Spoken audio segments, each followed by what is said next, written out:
nggak sih kalian lagi ngobrol di chat tapi dianggap kurang sopan? Padahal kan emang style bicara kita kayak gini ya.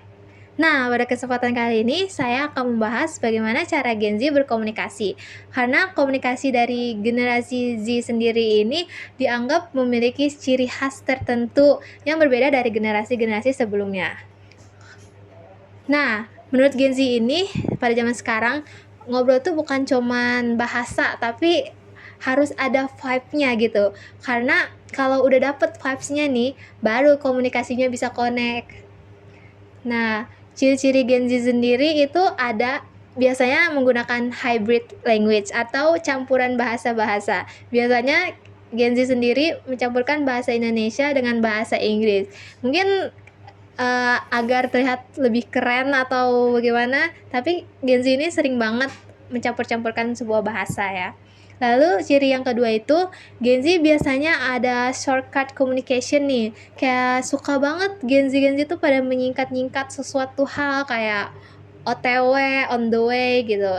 BRB atau be right by, terus NGL atau not gonna lie atau for real. Nah, itu tuh kayak sering banget Gen Z ini menggunakan shortcut. Mungkin bisa agar lebih mudah dan simple aja ya.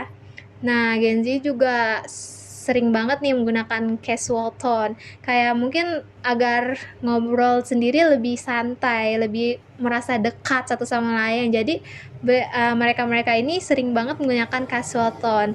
Nah, mungkin ini juga yang biasa dianggap kurang sopan untuk generasi-generasi lain karena Gen Z ini terlalu santai. Lalu ciri selanjutnya adalah visual driven. Gen Z ini sering banget ya menggunakan sebuah foto atau meme gitu, biasanya stiker, emoji yang bisa mengekspresikan bagaimana perasaannya.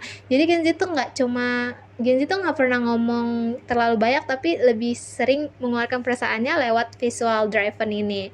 Dan yang terakhir ini Gen Z itu adalah sebuah generasi yang lebih self aware atau kadang menyerempet ironis ya, karena mereka ini kebanyakan self aware tapi sering banget menggunakan dark jokes atau sarkasme gitu untuk percakapan sehari-hari dengan cara mereka berkomunikasi. Seperti di sini saya mempunyai contoh bagaimana dark humor dari Gen Z sendiri. Nah, di sini ada komen nih, thank God I'm atheist. Nah, Gen Z sendiri membalas dengan thank to who. Nah, ini tuh termasuk dark jokes atau mungkin bisa jadi sarkasme gitu ya. Lalu personal experience saya sendiri sebagai Gen Z seringkali ya menghadapi tantangan perbedaan gen dengan orang tua saya yang boomer. Nah, ini sebagai contoh ada percakapan saya dengan bapak saya.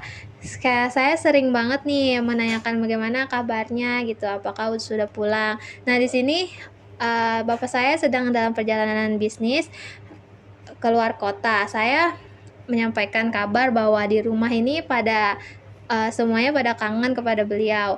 Nah, saya menggunakan kata-kata Gen Z dengan Sundar yang berarti kayak pura-pura nggak suka padahal sayang. Nah, di sini tuh perbedaan generasinya terlihat sekali ya. Bagaimana bapak saya menanyakan bahasa apa tuh, lalu saya menjelaskan maksud dari arti bahasa tersebut dan menjelaskan kalau itu tuh bahasa Gen Z.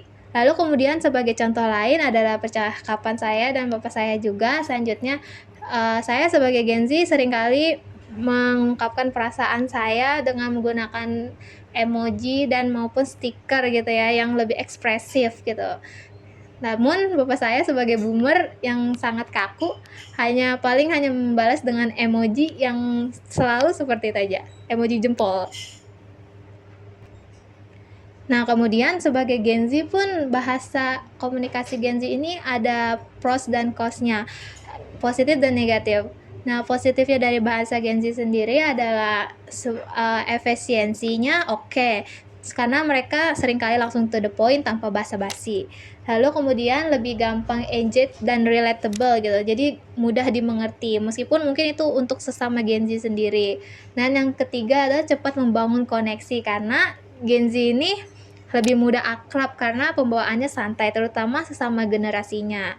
Namun negatifnya juga nggak kalah banyak nih karena bahasa Gen Z sendiri bisa seringkali di misinterpretation atau disalahartikan oleh generasi lain.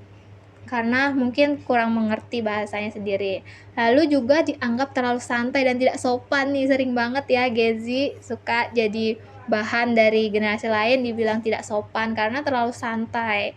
Lalu yang terakhir juga kadang Gen Z ini terlalu ringkas ya bahasanya, jadi maknanya kurang bisa tersampaikan. Nah, kesimpulan dari komunikasi Gen Z sendiri adalah komunikasi Gen Z ini adalah komunikasi yang casual, adaptif, dan ekspresif. Karena Gen Z ini biasanya talk less but feeling more gitu ya. Tapi kita sebagai generasi Gen Z itu harus juga tetap bisa switch style sesuai dengan konteks.